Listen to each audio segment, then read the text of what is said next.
Alright, so welcome back dito sa ating channel dito sa Bobs TV. Okay, so ito pag-usapan natin mga kababayan. Ito pong nangyari mga kababayan dyan po sa ibang bansa. O, hindi ko alam kung sa dahig po ito, no? Ito pong ginawa ng mga DDS dito kay dating Pangulong Duterte mga kababayan. No, dahil hinayaan po nila itong manigas sa yelo.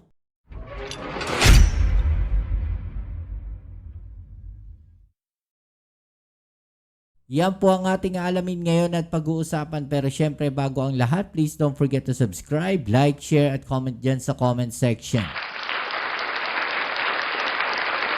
Okay, so ito pag-usapan natin mga babayan. No? Grabe, no? Ano nga ba itong ginawa na to ng mga supporters, no, ng dating Pangulong Duterte dito po, no, sa effigy na matatawag natin o yung tatay nilang karton mga babayan. Ha?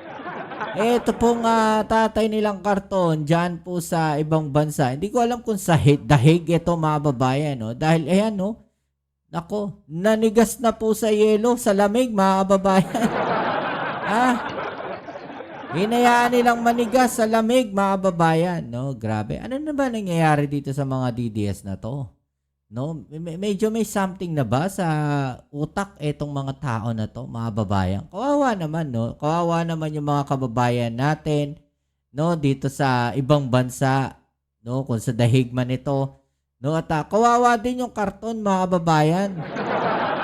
No, kasi ayun, no, mukhang nanigas na sa yelo.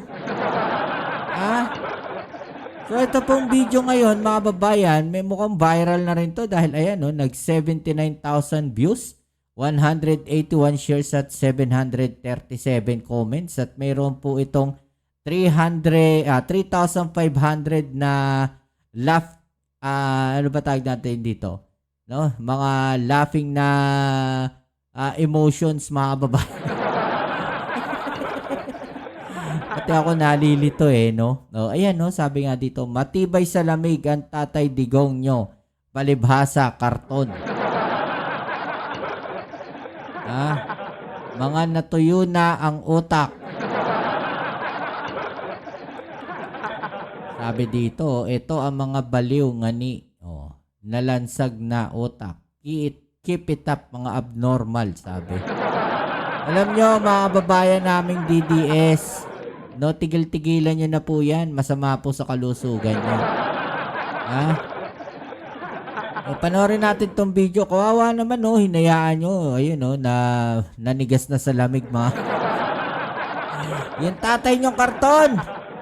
Nanigas na sa lamig. Ayan.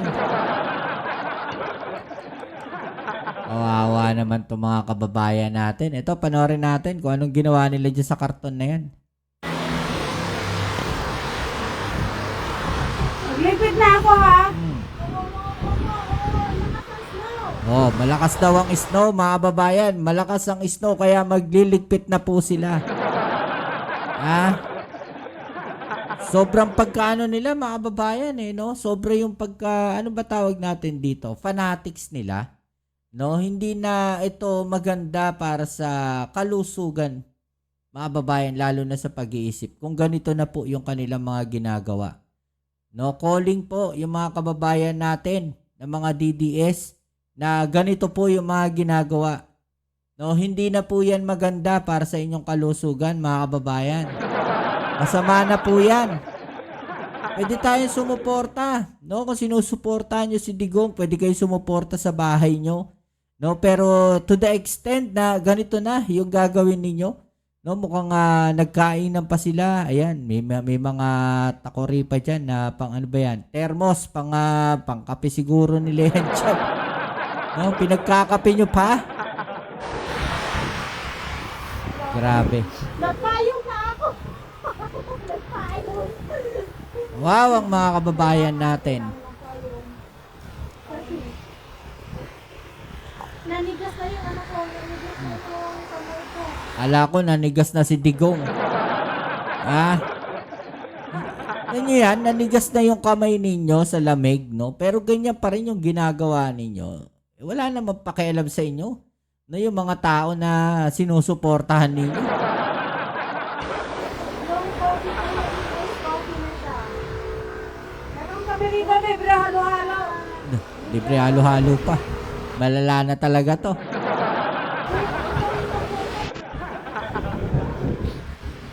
Wala yung table yung tatay ko, nag-snow na eh.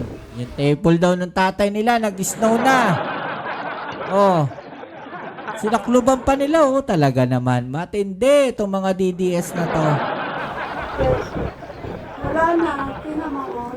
Mapo-frozen na yung telepono ko. Pasensya na po kayo. Pasensya na. Nag-ano, yung snow, napapatay ng Hindi na nila maintindihan ang sasabihin nila. Oh. Naku, ayun. Naku, pinunasan pa yung mukha. Talaga naman. Oh. Lagyan nyo ng jacket. Baka manigas yan dyan. Ha? May saklob pa, oh. Tapos pinunasan pa yung mukha. Talaga naman. Oh. Magkapilang ako. Oh. Sige, mami. Sige. Ba't kayo lang magkakape? Dapat pinagkape nyo rin yung karton na tatay nyo. Giniginaw na yan, no? Dapat pinagkape nyo yung karton. Oh. Wawa, kayo lang nagkakape. Oh. Yung tatay digong nyo, ayaw nyo pagkapihin. Tubig yung kamay mo. Oh. Boom. Look at this. Grabe, matanda na to. Oh. Hi! Wow! Kaya puti na po dito. Oh. Puntahan niyo! Buhusan niyo ng gasolina! Tignan ninyo! Nagulat ako dun. Biglang lumabas si Bato ang putek. Buhusan daw ng gasolina. Silaban daw. Reset. Grabe, no? Ano na nangyari dito sa mga kababayan natin na DDS na to? No? Sobrang fanatics nila, mga kababayan, to the extent na ganyan na yung ginagawa nila. No, ultimo cartoons, halos parang sambahin na nila yung karton ni Digong eh, no? Hindi na healthy to, mga kababayan. Sabi nga dito, kung giniginaw, silaban yun eh, oh. Oh. Dami kong tawa, mga 20, sabi dito. Ang lalakas na talaga ng tama ng mga to.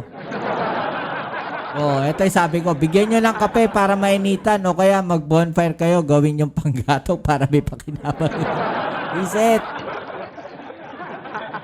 Oh, talo pa kayo ni Tatay Karton, nakangiti lang habang kayo panic mode sa lamig. Diba? Kawawa naman itong mga kababayan natin, no, na sobrang fanatic netong ni Digong. No, masama na to, mga kababayan. Huwag kayo masyadong ganyan, baka maka-apekto na sa inyo yan. Ha?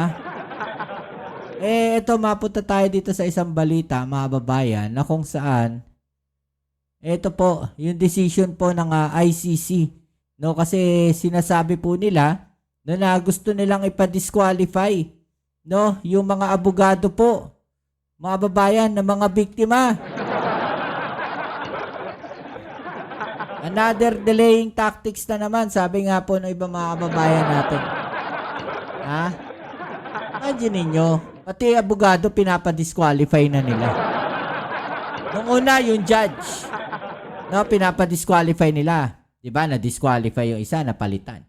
Ngayon, nung malapit na yung hearing talaga, yung mangyayaring hearing, mga kababayan, no, dito kay Duterte, yung abogado na mismo, no, na mga legal representatives na mismo, na mga na mga biktima ang gusto nilang ipa-disqualify. Pero sinupalpal na naman sila na ICC. O, sabi dito, the Office of the Prosecutors of the ICC, o International Criminal Court, has opted not to weigh in on the defense motion seeking to disqualify the legal representatives of victims in the case involving former President Rodrigo Duterte. In filing dated February 16, Deputy Prosecutor Memandiaye Niang said the prosecution is taking no position on the matter. However, prosecutors clarified that they do not intend to use certain redacted materials in the upcoming proceedings, including possible hearings or trial. No, imagine ninyo, no? Yung pong mga abogado ng mga biktima gusto nila ipa-disqualify. Kasi nakita siguro nila na magagaling yung mga abogado. No, nakita siguro nila tagilid tayo dito sa mga abogado na to. Ng mga biktima, magagaling itong mga abogado na to. No? At ang tanging nakikita na lang siguro nilang solusyon ay ito pong mapa-disqualify ito mga abogado na mga biktima ng EJK. No, nung panahon po ng war on drugs ni Digong. Prosecutor submission, sabi dito. Ito nakasulat dito. Pursuant to the Chamber's order, the prosecution informs the Chambers that it takes no position on the defense request for the disqualifications of the external legal representatives for the victims. Now, should it assist the chamber in considering the defense request, the prosecution confirms that it will not rely on redacted for the confirmation of charges hearing. The prosecution also does not intend to rely on, yung mga redacted po, mga tinanggal yan, mga babayan, at trial. Okay, confidentiality, this filing is classified as confidential pursuant to Regulation 23. Yan, as it contains sensitive information which could impact the security of prosecution witnesses and ongoing investigation. It also responds to a filing with the same classifications. Natatakot na sila, mga babayan. No? Hindi kaya totoo, mga babayan, no, na sinadya nila yun? Kasi merong nga may sinasabi nila na merong incentives, no? Parang 2 million ata, no? So hindi ako nagkakamali.